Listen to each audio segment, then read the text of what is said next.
En un mundo donde las reglas parecen escritas por unos pocos para beneficiar a unos pocos, ¿qué puede hacer un hombre común y corriente? ¿Qué pasa cuando la lógica y la justicia chocan de frente con el poder y la ambición desmedida? Hoy vamos a viajar en el tiempo a la Francia del siglo XVIII para conocer una historia que, sorprendentemente, nos hablará mucho de nuestro presente. Esta es la historia de un hombre bueno, un hombre honesto, dueño de una pequeña tierra que le daba para vivir con modestia. Su fortuna total, si se puede llamar así, ascendía a 40 escudos al año. No era mucho, pero era suyo, ganado con el sudor de su frente.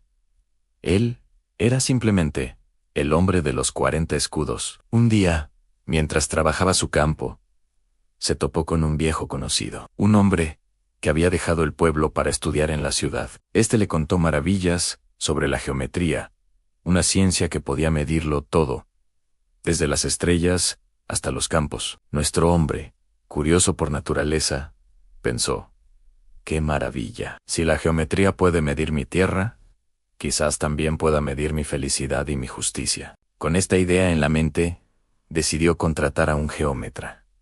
El resultado fue asombroso y desolador a la vez. El geómetra, con sus instrumentos y cálculos precisos, le demostró que según las leyes de la naturaleza y la proporción, su pequeña parcela debería rendir mucho más.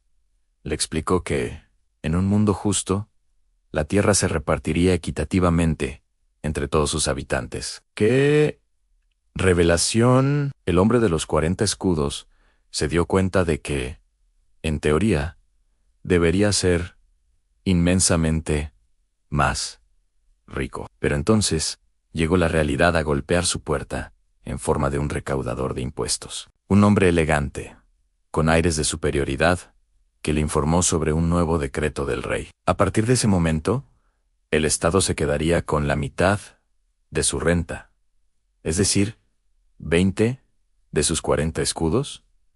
¿La razón? El reino necesitaba dinero para financiar sus guerras, sus lujos y el extravagante estilo de vida de la corte. Nuestro protagonista, armado con su recién adquirido conocimiento geométrico y un inquebrantable sentido común, intentó razonar con él.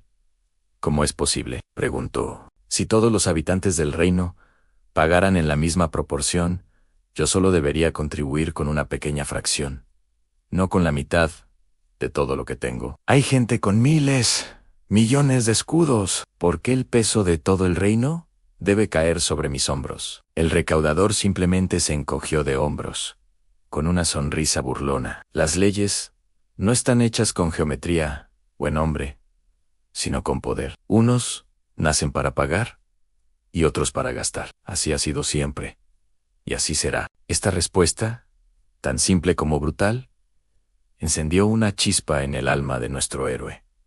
No era justo. No tenía sentido. ¿Por qué él, que trabajaba la tierra y producía alimentos para todos, tenía que sacrificar la mitad de su sustento, mientras otros, que no hacían más que pasear por salones dorados, vivían en la opulencia, sin contribuir en nada? ¿Acaso el trabajo honesto no valía nada? ¿Era el azar del nacimiento lo único que determinaba el destino de una persona? Con el corazón lleno de indignación y la cabeza llena de preguntas, nuestro hombre decidió que no podía quedarse de brazos cruzados. Tenía que buscar respuestas, tenía que encontrar la justicia. Así que emprendió un viaje a la gran ciudad, a París.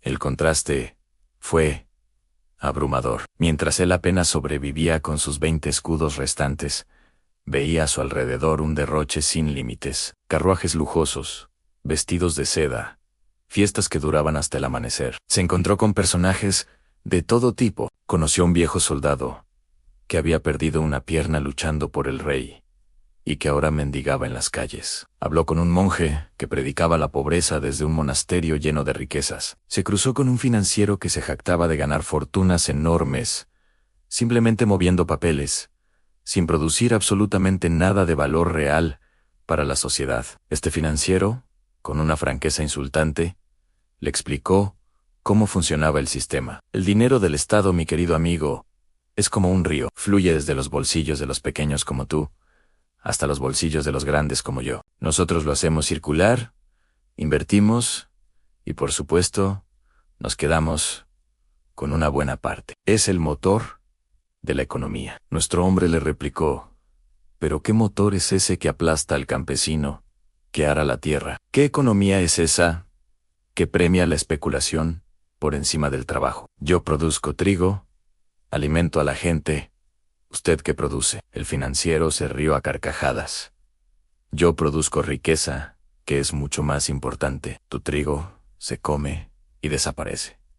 Mi dinero se multiplica. Desesperado, el hombre de los 40 escudos buscó la ayuda de un filósofo, un hombre supuestamente sabio. Le expuso su caso, sus dudas, su dolor. El filósofo, en lugar de darle una solución, lo inundó con teorías abstractas sobre el origen de la sociedad, el contrato social y la naturaleza del ser. Hablaba de mundos ideales y de sistemas perfectos, pero ninguna de sus palabras podía llenar el estómago vacío de nuestro protagonista, ni devolverle los 20 escudos que le habían arrebatado. Se dio cuenta de que muchos de los que se llamaban sabios, en realidad, vivían en una burbuja, desconectados por completo de la dura realidad de la gente común. La ironía de su situación era cada vez más evidente. En su búsqueda de justicia, solo encontraba más y más ejemplos de lo contrario. Veía cómo las leyes,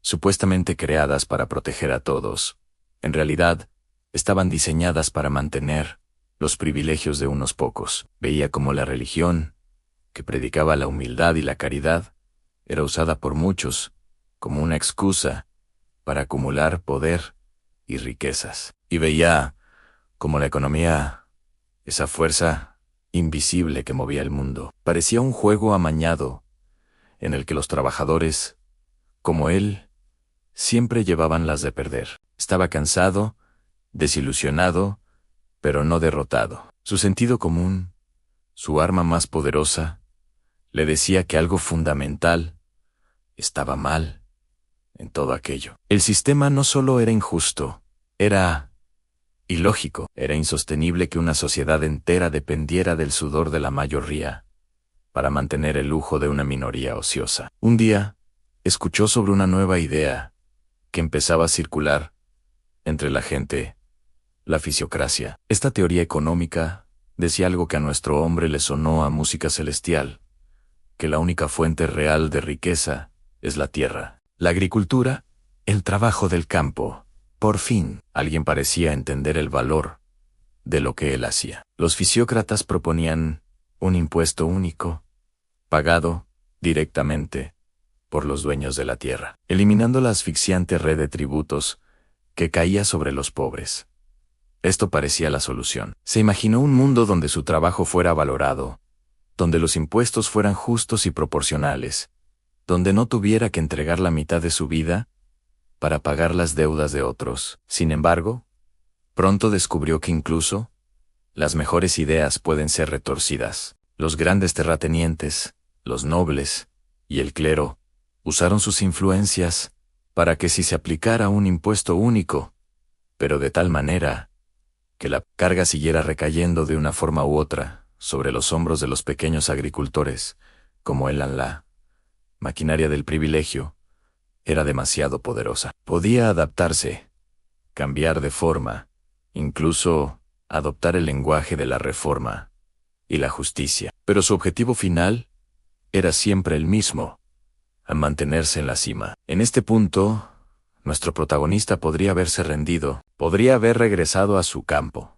resignado a su suerte, a vivir con sus 20 escudos, y a maldecir en silencio un mundo que no podía cambiar.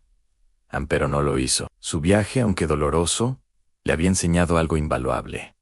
Le había abierto los ojos. Ya no era solo un campesino quejándose de sus desgracias. Ahora entendía el sistema. Veía las conexiones, las mentiras, la hipocresía que lo sostenía todo, y se dio cuenta de que su voz, la voz del sentido común, era más necesaria que nunca. No tenía poder, ni dinero, ni influencias, pero tenía algo que los hombres poderosos parecían haber perdido: a una brújula moral clara y una conexión directa con la realidad. Comenzó a hablar, no con filósofos en salones elegantes, sino con gente como Elan, con otros campesinos, con artesanos, con soldados olvidados.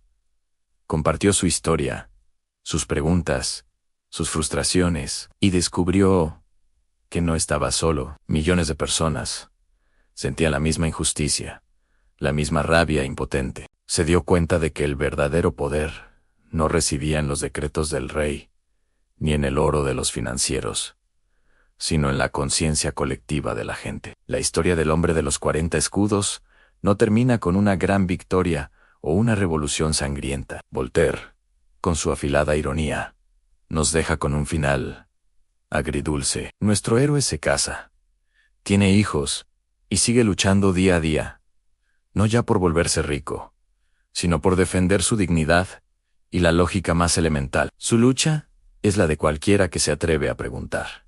¿Por qué? Es la lucha contra la arbitrariedad, contra la idea de que las cosas son así, porque sí. En esta fábula, escrita hace más de 250 años, nos lanza una pregunta que sigue vibrando hoy con una fuerza increíble. ¿Vivimos en una sociedad basada en la razón y la justicia, o en un sistema de privilegios heredados y absurdos?